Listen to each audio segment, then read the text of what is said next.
요한복음 17장 1절부터 우리 5절을 한 목소리로 합독하여서 읽어보도록 하겠는데요. 시작. 예수께서 이 말씀을 하시고 눈을 들어 하늘을 우러러 이르시되 아버지여 때가 이르렀사오니 아들을 영화롭게 하사 아들로 아버지를 영화롭게 하게 하옵소서. 아버지께서 아들에게 주신 모든 사람에게 영생을 주시게 하시려고 만민을 다스리는 권세를 아들에게 주셨음이로소이다. 영생은 곧 유일하신 참 하나님과 그가 보내신 자 예수 그리스도를 아는 것이니이다. 아버지께서 내게 하라고 주신 일을 내가 이루어 아버지를 이 세상에서 영화롭게 하였사오니 아버지여 창세전에 내가 아버지와 함께 가졌던 영화로서 지금도 아버지와 함께 나를 영화롭게 하옵소서. 아멘. 오늘 함께 읽은 이 본문을 보면 예수님께서 성부 하나님께 기도하는 그런 장면이 나오잖아요. 그리고 그 장면은 뭔가 이 세상이 창조되기 전에 어떤 일이 있었다는 것을 우리에게 보여주잖아요. 그렇죠? 이제 오늘 우리가 거기에 좀 주목해서 좀 생각해 보고자 하는 건데요. 우리는 이제 그 지난 오후 시간에 새 언약이라고 하는 거, 우리가 매달마다 이제 성찬을 하는데 그 성찬은 이제 새 언약을 기념하는 건데 그 새 언약이 이제 구약의 모세 언약 혹은 시내산 언약이라고 하는 그것과 어떻게 다른지, 그리고 그래서 이 새 언약의 혜택을 받은 이 교회가 특별히 이제 선교에 있어서 어떤 그 새 언약과의 관계, 새 언약을 통해서 선교의 어떤 의미를 좀 갖고 그 선교를 바라볼 수 있는지를 봤습니다. 오늘 본문을 통해서 여러분들과 함께 생각해 보고 싶은 것은요, 구속 언약이라고 하는 것입니다. 구속 언약. 뭐라고요? 구속 언약. 그러니까 이 구속 언약이라는 것은 창세 전에, 이 세상이 창조되기 그 전에 하나님, 삼위 하나님 사이에 있던 어떤 약속 혹은 언약입니다. 그러니까 예수님께서 지금 기도하시잖아요. 창세 전에 아버지께서 나에게 맡기신 일을 내가 이루었고 내가 또 이렇게 하니까 하나님 나를 영화롭게 해주십시오 하면서 이 창세 전에 뭔가 하나님 사이에서의 어떤 상의 혹은 약속 혹은 언약이 있었다는 것을 말해주는 것입니다. 이것을 이제 구속 언약이라고 부르는 거예요. 네. 사실 이제 성경을 찾아보면 구속 언약이라는 용어는 없어요. 그러나 이제 우리 믿음의 선배들이 이거를 이제 만든 거예요. 하나님이 구속하신다는 거기에다가 이 구속을 위한 언약의 약속이 있었다 해서 붙여서 만든 겁니다. 삼위일체라는 용어가 없지만 그것이 삼위일체 하나님의 가장 잘 설명하는 용어로 이렇게 만들었듯이 구속 언약도 그렇게 말하는 것입니다. 성경은 분명히 이것을 얘기하고 있다는 거죠. 이 구속 언약은 우리가 앞에서 배운 노아 언약, 아브라함 언약, 모세 언약, 다윗 언약, 새 언약. 여러분, 언약이 성경에서 가장 중요한 겁니다. 우리 인생에서도 가장 중요한 건 언약이에요, 여러분들. 결혼 언약, 교회 언약, 이게 다 가장 중요한 거란 말이에요. 성경에서도 성경을 이해하는데 가장 중요한 것은 다 언약인데 이 모든 언약들은 다 역사적인 언약이란 말이에요. 역사적인 언약인데 오늘 본문에 등장하는 이 언약, 구속 언약은 어떤 언약입니까? 역사 밖에 있는, 역사 위에 있는. 목사님, 제가 이제 시간 전이라고 했지만 사실 이건 시간 위에 있는, 시간을 넘어선 어떤 언약입니다. 영원한 언약인 거예요. 그래서 이 구속 언약이라는 것과 과연 우리가 해야 할 그 선교라는, 교회의 선교라는 것은 어떤 관계가 있는지 오늘 좀 거기에 초점을 맞춰서 우리가 구속 언약에 대해서 나중에는 이제 깊이 이제 배워야 합니다.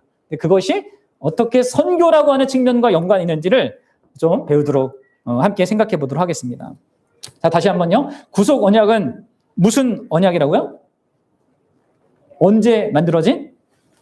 창세 전에 어떤 대상들 사이에서 만들어진 언약입니까? 삼위일체 하나님 사이에서. 모든 성경에 나타나는 언약들은 다 하나님과 하나님 백성 사이에 맺어진 어떤 언약이에요. 하나님 피조물 사이에. 그런데 이 구속 언약만큼은 삼위 하나님 사이에 맺어진 언약이에요. 그래서 여러분들 우리는 하나님이 근원적으로 언약적인 존재라는 것을 알게 됩니다. 그래서 우리 인간도 언약적인 존재인 거예요.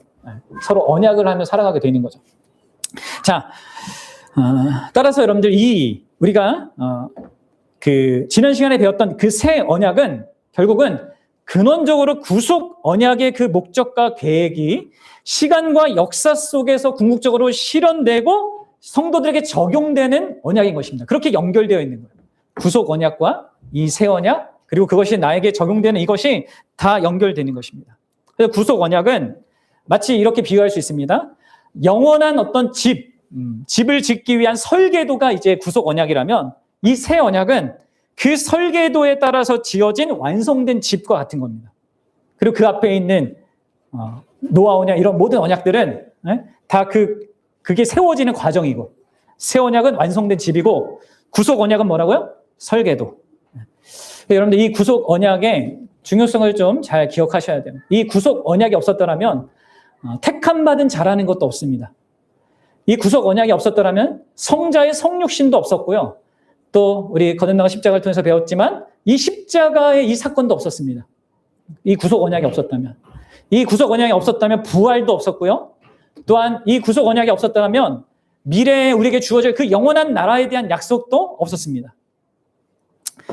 그러니까 이 구속 언약은 근원적으로 너무나 중요한 거예요. 하나님께서 택한 자들을 구속하고자 하는 그 목적으로 성부와 성자와 성령 이 삼위일체 사이 가운데 사랑으로 맺어진 언약이란 말이에요. 그래서 여러분들 이 언약 안에서 성부 하나님은 성자에게 자신이 영원한 사랑의 대상으로 선택한 자들을 성자에게 주기로 약속하십니다. 그게 이제 오늘 본문에 나오는 거예요. 창세전에 나에게 주셨던 몇 절에 1절인가? 네. 봐주세요. 위에 그 다음 아들에게 주신 모든 자. 언제 주셨냐? 창세전에 주신 거예요, 이게. 또 그러면서 하나님은 성자에게 뭘 요구하셨냐면 성자 하나님이 이제 두 번째 아담이 되어서 인류가 하나님께 순종해야 될 모든 그 순종의 삶과 인류가 저지른 그 죄에 대한 그 대가를 받도록 그 모든 일을 하도록 요구하셨습니다. 창세전에 그걸 하신 거예요. 그리고 그렇게 할 때 성부는 성자에게 그 사역 성취에 대한 상급도 약속을 하신 겁니다. 이게 이제 창세전에 있었던 거예요. 그리고 이 창세전에 이제 이러한 요구를 하신 성부 하나님께 대하여서 성자 하나님은 이 성부가 제시하신 언약의 조건들을 자기 전부로 동의하시고 그 성부의 선물인 그 택한 자들을 받아들이시고 자신을 성부의 뜻에 맡기는 그 약속을 하십니다. 그래서 여러분들이 여기서 기억할 것은요, 이 구속 언약은 성자 하나님이신 예수님께는 행위 언약입니다. 그래서 택한 자들에게는 하나님과 관계가 은혜 언약이 맺어질 수 있게 되는 거예요. 그러니까 새 언약이라고 하는 이 은혜 언약이 우리 믿는 자들에게 값없는 은혜가 되기 위해서는 성자이신 예수님께서 두 번째 아담으로 아담과 처음 맺었던 그 행위 언약 있잖아요. 그것을 이제 예수님이 두 번째 아담으로 이루겠다라고 하는 그 약속을 그때 하신 거거든요. 그래서 구속 언약 안에서 성자 예수님은 두 번째 아담으로서 완벽한 순종과 완벽한 죽음이라는 조건을 이행할 의무를 지신 거예요. 그래서 4절에 이렇게 얘기한 겁니다. 아버지께서 내게 하라고 주신 일을 내가 이루어. 이게 다 창세 전에 요구된 것을 말하는 거예요. 그래서 내가 그것을 이루어 아버지를 이 세상에서 영화롭게 했다.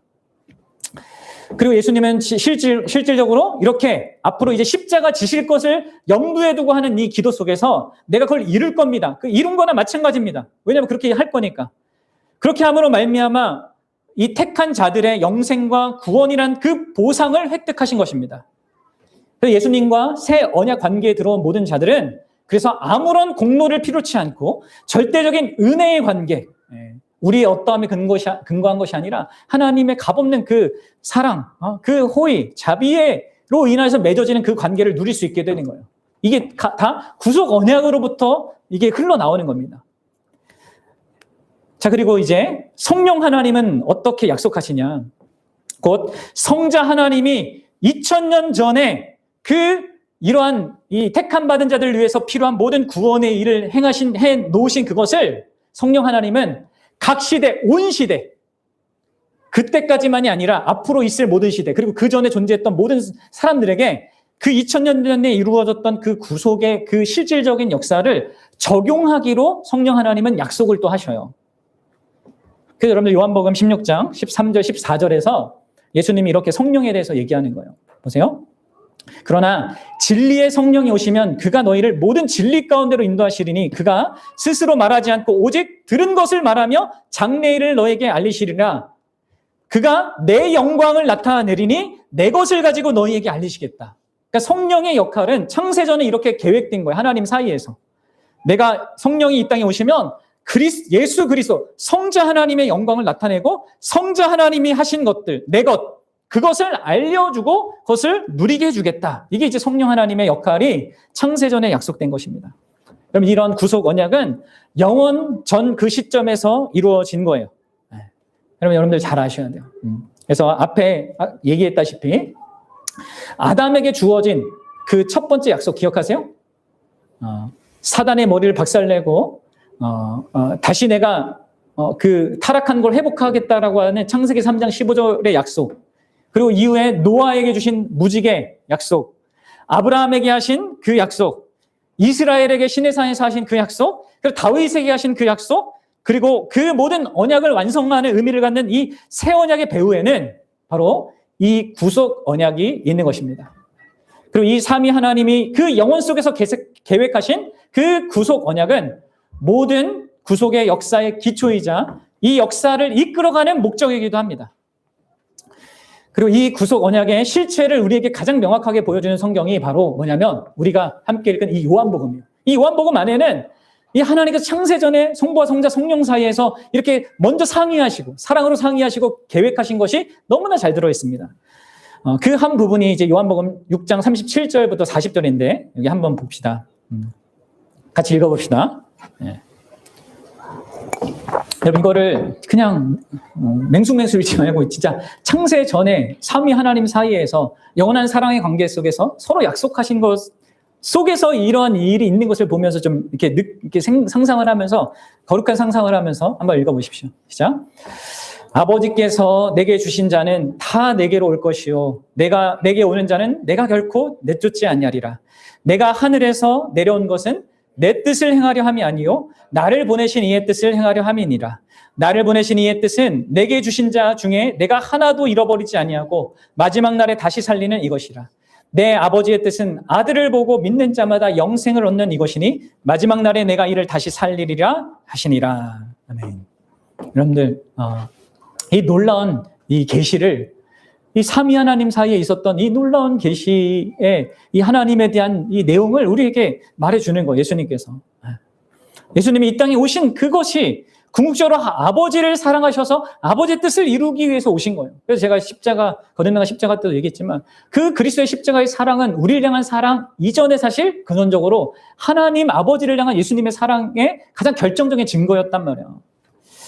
그리고 이 구속 언약은 특별히 우리가 읽었던 요한복음 17장에서 그 십자가에 못 박히기 전에 하신 그 대제사장적 기도, 이게 아마도 겟세마네 그 동산에서 하신 기도일 거라 이제 학자들은 보긴 하는데 그 기도에서도 분명히 드러나죠. 그래서 보십시오. 우리 4절을 보시면 4절 5절 보면 예수님께서 아버지께 이렇게 기도합니다. 아버지께서 내게 하라고 주신 일을 내가 이루어 아버지를 이 세상에서 영화롭게 하였습니다. 이제 십자가를 지실 것을 이렇게 염두에 두시면 하신 거예요. 그리고 5절에 뭐예요?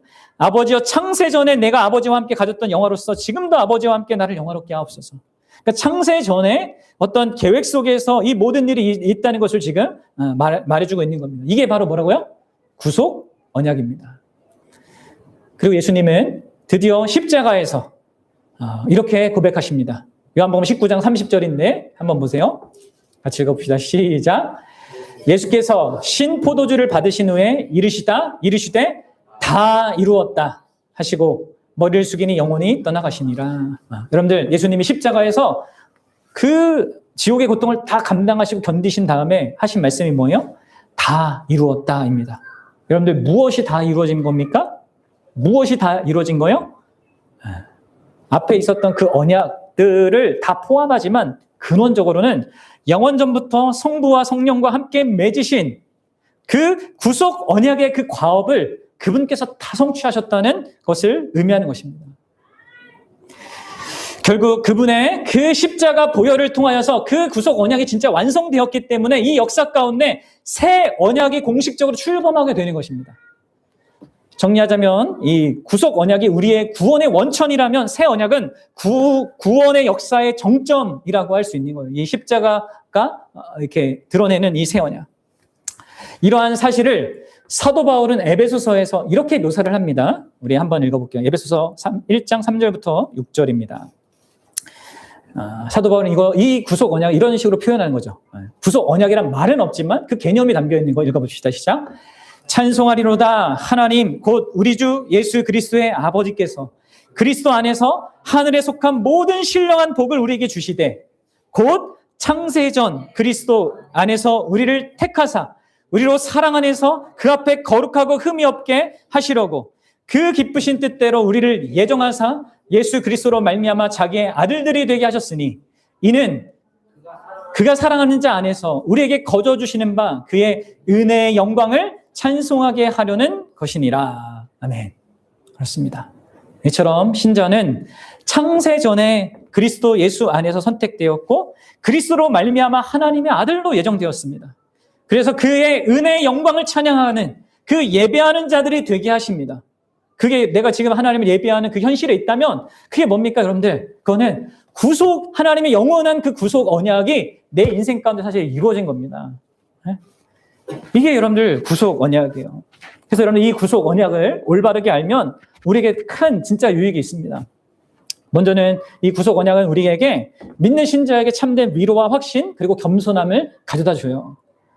사랑하는 여러분, 저와 여러분들이 믿는 자가 맞다면 그것은 뭐 때문입니까? 그것은 창세전에, 시간 전에, 시간 위에서 성부와 성자와 성령께서 나를 구원하기 위하여서 영원 속에서 함께 그분들이 언약을 맺으셨기 때문에 지금 내가 있는 거예요. 우리가 그리스도인이 된 것은, 내가 예수를 믿는 것은 내가 다른 사람들보다 뭐 훌륭하거나 똑똑하거나 앞으로 더 잘 믿을 것 같아서나 뭐 다른 어떤 조건 때문이 아닙니다. 우리가 믿는 자가 된 근원적인 원인은 성부가 성자 안에서 우리를 택하셨고 성자가 우리의 구원을 위한 조건을 2000년 전에 다 이루셨고 성령께서 그 2000년 전에 이룬 것을 지금 2000년 후를 사는 나에게 실질적으로 적용시켜 줬기 때문이란 말이에요.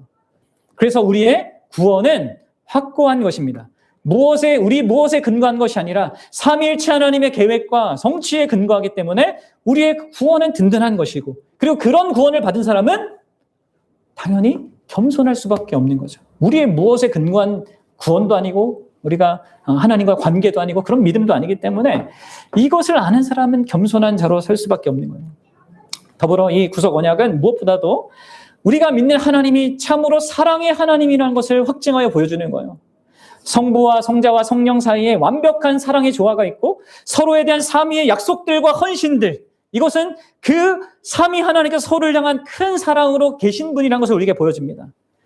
성자에 대한 성부의 사랑은 어떻게 드러납니까? 성자가 왕으로 통치하게 될 백성을 이 성자에게 상급으로 주시는 그 성부 하나님의 마음에서 표현되는 거예요. 성부에 대한 성자의 사랑은 어떻게 됩니까? 성부의 뜻에 전적이고 완전한 순종을 통해서 드러납니다.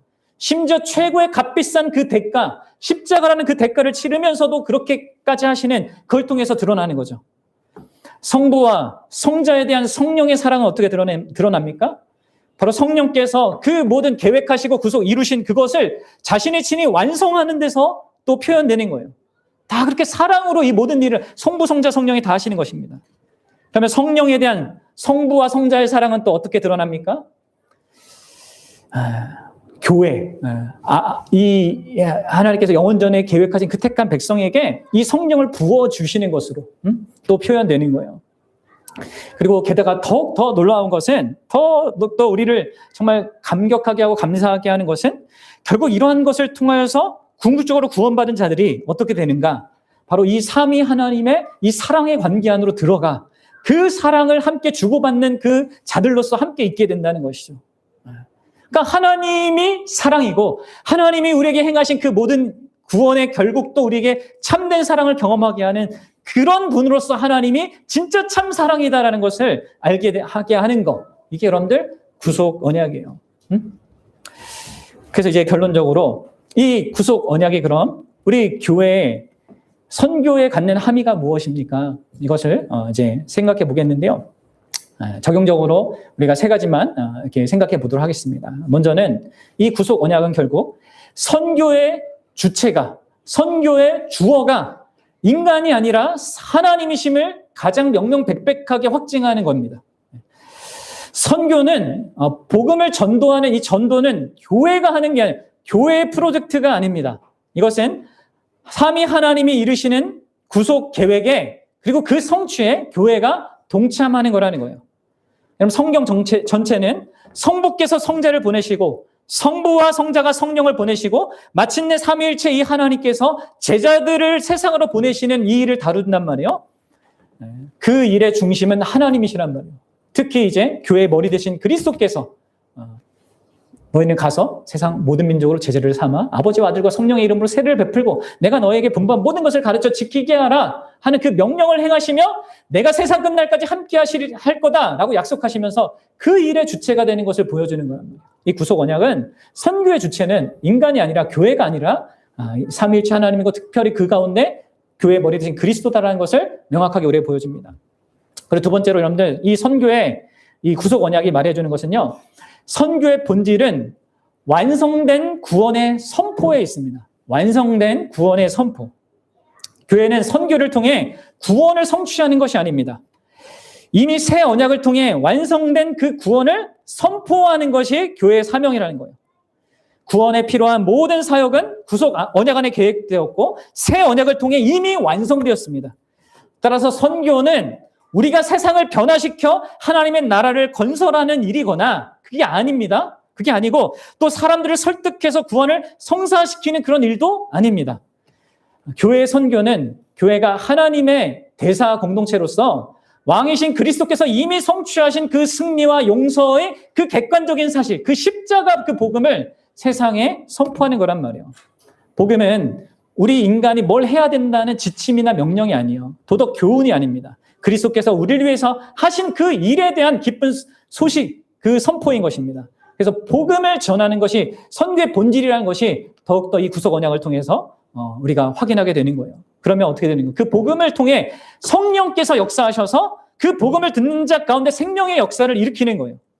그래서 여러분들 교회는 선교를 통해 스스로 기적을 일으키는 자들이 아니라 교회에 맡겨진 그 복음을 가장 순전하게 전달함으로 말미암아 성령 하나님께서 일으키시는 그 기적을 보는 자들 혹은 거기에 참여하는 자들 가까이서 보는 영광을 얻는 그런 자들이 되는 것입니다. 그리고 여러분 그것은 이 세상에서 일어날 수 있는 모든 기적 가운데 가장 큰 일이에요. 한 영혼이 복음을 듣고 구원받는 그 일은요. 거듭나는 그 일은 여러분들 우리가 이 땅에서 그 구약에 나온 수많은 그 모든 기적들을 다 더해도 심지어 예수님의 부활 이것보다 또 어떤 의미에서는 놀라운 기적을 경험하는 거예요. 하나님, 예수님은 다 하실 수 있는 건데 인간에게 불가능한 일이 일어난 거거든요. 이 거듭난 생명을 얻게 되는 거. 이 하나님께 대해 반응하게 되는 거. 여러분 잘 아셔야 돼요. 우리가 사람들을 구원하거나 우리가 사람들 마음을 열어서 이렇게 복음을 믿도록 위임받은 역할을 하는 것이 아닙니다. 우리는 다만 복음을 선포하도록 가장 순전하게, 가장 겸손하게 이 복음을 선포하도록 부르신 이렇게 우리의 역할이 있고요. 친히 자기 백성을 부르시는 것은 삼위일체 하나님의 역할이다. 이것을 명확하게 아셔야 돼요. 마지막으로 구속 언약은 선교의 절대적인 열매를 보장하는 내용입니다. 그리스도께서는 하늘과 땅의 모든 권세를 받으셨고 교회에게 이렇게 지상 명령을 하셨죠. 하늘과 땅의 모든 권세를 내게 주셨사오니 너희는 그러므로 가서 제자를 삼아라 하신 이 지상 대명령은 결코 실패할 수가 없어요. 그래서 여러분 아셔야 해요. 사람들에게 복음을 전할 때 겪는 수많은 거절과 무관심, 심지어 박해가 있다 할지라도요. 구속 언약은 선교가 결코 실패할 수 없다는 절대적인 확신을 주는 겁니다. 왜냐하면 성부 하나님의 선택은 결코 취소될 수가 없어요. 성자 예수님의 구속의 임무는 이미 성공적으로 완성되었습니다. 또 성령 하나님께서는 택한 자들을 반드시 부르시고 그들에게 믿음을 주시는 그 일을 성자의 사역만큼이나 반드시 성공하시고야 마는 분이시에요. 성령 하나님이. 따라서 여러분들 교회 역사상 가장 위대한 선교사들은요 다 이 복음의 이 선언적인 진리들을 확신한 자들이었어요. 하나님이 다 예정하셨다. 이렇게 하면은 우리가 전도할 필요가 있을까 생각해서 사람들은 막 이렇게 우리 개혁주의 신학과 이런 주권을 강조하는 신학을 막 이렇게 비판하기도 하거든요. 근데 사람들 그 주권을 믿는 사람들이 더 열심히 선교했어요. 하나님께서 영적으로 죽어있는 자들에 대해서 택한 자들이 있고 그리스도께서 그들을 위해 그 구원을 위해 필요한 일들을 다 이루셨고 성령께서 그 복음이 선포될 때 그들에게 믿음을 친히 주시는 분이기 때문에 사랑하는 여러분, 가장 최초의 선교사였던 바울도 그 수많은 박해를 견디며 하나님의 뜻이 실현될 것을 믿으며 계속 믿고 이 복음을 전하는 일을 했었단 말이에요. 그리고 1793년 이제 영국을 떠나 인도로 간 현대 선교의 아버지라 불리는 이제 윌리엄 캐리라고 하는 그 선교사님이 있습니다. 그분이 이렇게 말했어요. 한번 보세요. 그러면 이때는 이제 뭐 비행기가 있습니까? 뭐가 있습니까? 배 타고 막 그냥 진짜 수십 몇 개월 이제 거쳐서 겨우겨우 이제 이러한 인도양에 막 도착하고 이제 그렇게 살게 되는데 이렇게 얘기했습니다. 내가 영국을 떠났을 때 인도가 회심하게 될 것이라는 소망은 매우 강했다. 그러나 어찌나 장애물이 많은지 하나님께서 붙들어 주시지 않으면 이 소망은 죽어버리고 말 것이다. 그렇다. 이제 그 윌리엄 캐리의 이제 그 뭐 일기예요, 일기. 그렇다. 나에게는 하나님이 계시고 그분의 말씀은 진실하다. 비록 이교들의 미신이 이교들을 자신보다 1000배나 더 강하고 유럽인들의 보는 그들보다 1000배나 더 못했지만 비록 내가 모두에게 버림받고 또 모두에게서 핍박을 받았지만 확실한 말씀에 뿌리박은 내 믿음은 모든 회방을 뛰어넘고 모든 환난을 극복하리라. 하나님의 뜻이 승리하리라. 그렇습니다. 이렇게 이제 이 자신의 힘든 상황, 아무리 선교해도 무슨 열매가 없을 것 같은 그 현실 속에서 윌리엄 캐리가 이렇게 이 일기를 쓴 거란 말이에요. 그러니까 하나님의 뜻이 반드시 이루어질 것을 믿었기 때문에 윌리엄 캐리는 자신에게 부여된 그 사명을 확신을 가지고 감당할 수 있었던 것입니다. 그렇습니다. 교회는요, 매 순간 성부와 성자와 성령의 뜻과 그 사역의 그것에 의해서 존재하고 유지되고 확장되는 것입니다. 교회는 우리가 세워가는 나라가 아니라 우리가 선물로 받는 나라입니다. 예수님께서 말씀하셨죠. 내가 내 교회를 세우리라. 또 내가 이 우리에 들지 아니한 다른 양이 있어서 내가 인도하여 할 터이니 라고 말씀하셨어요. 선교에서 자기의 양을 모으게 하는 분은 그리스도이시고 그렇기 때문에 우리는 양들이 올 것이라는 그 철저한 확신을 가질 수 있는 것입니다. 그리고 마지막으로 이런 맥락에서 교회의 선교에 있어서 가장 중요한 그 두 번째 전략, 첫 번째 중요한 역할은 복음을 전하는 거고요. 두 번째로 가장 중요한 교회의 그 역할은요, 바로 기도입니다. 그래서 중요한 게 기도가 복음을 전하는 것과 함께 이 결정적으로 중요한 요소예요. 복음을 전하는 교회는 반드시 기도하는 교회여야 되는 거예요. 그래서 데살로니가 후서 3장 1절에서 사도 바울은 이제 데살로니가 교회에게 이것을 이렇게 구합니다. 뭐예요? 끝으로 형제들아, 너희는 우리를 위하여 기도하기를 주의 말씀이 너희 가운데서와 같이 퍼져나가 영광스럽게 되게 해달라. 그렇게 기도해달라. 그렇습니다. 복음은 우리가 전하지만 그 복음이 한 사람 한 사람 안에서 역사하는 것은 전적으로 하나님의 주권적인 역사로만 가능하단 말이에요. 그래서 우리는 복음을 전할 뿐만 아니라 하나님이 일하셔서 하나님만이 하실 수 있는 일을 하도록 우리가 간구해야 하는 것이죠. 기도는 선교에 참여하는 모든 이들이 승리는 주님께 속했다는 것을 명백히 밝히는 행위인 것입니다. 기도는 우리에게 하나님의 은혜를 가져다주고 하나님께 영광을 돌리기 위해서 하나님이 택한 수단이란 말이에요. 우리는 하나님께 우리를 위해 그리스도로 말미암아 우리 힘으로 할 수 없는 것을 해달라고 구하는 것입니다. 교회가 전하는 그 복음이 한 사람 안에서 일으킬 수 있는 그 생명의 역사를 일으켜달라고 구하는 것이죠. 기도는 그리스도 없이, 하나님 없이 우리가 할 수 있는 것은 아무것도 없다는 것을 공개적으로 인정하는 거고, 기도는 하나님께 우리에게 필요한 그 도움을 주실 거라는 확신하는 것 가운데 우리 자신의 어떤 자원으로부터 돌이켜서 하나님을 향하고 하나님의 그 능력을 신뢰하는 어떤 거란 말이에요. 그렇습니다. 그래서 기도 때문에 선교 사역이 전진하게 되는 거예요. 하나님은 우리의 기도에 응답하심으로 말미암아 스스로 영광을 또 받으시는 겁니다. 그래서 우리가 복음을 열심히 전하는 교회가 되어야 할 뿐만 아니라 전하는 만큼 또 기도에 열심을 내는 그런 교회가 되어야 되는 거예요. 이 구속 언약을 우리가 정말 명확하게 올바르게 알고요. 우리에게 맡겨진 이 복음을 또 겸손히 담대히 전할 수 있기를 바라고, 무엇보다도 그렇게 하나님 앞에 겸손하게 그분이 역사해 주시길, 우리의 복음, 우리가 전하는 것이 부족한 것도 많고 연약한 것도 많고 때로는 막 잘못 전하기도 하고 우리가 그렇게 하잖아요. 그런 연약한 우리지만 이런 것을 통해서라도 하나님께서 정말 생명의 역사를 우리가 복음을 전하는 자들에게 일으켜 주시기를 정말 간절히 구하는 그런 자들로서 저희들이 이 선교에 참여하고 그러한 선교를 감당하는 그런 우리 교회가 되길 바라요.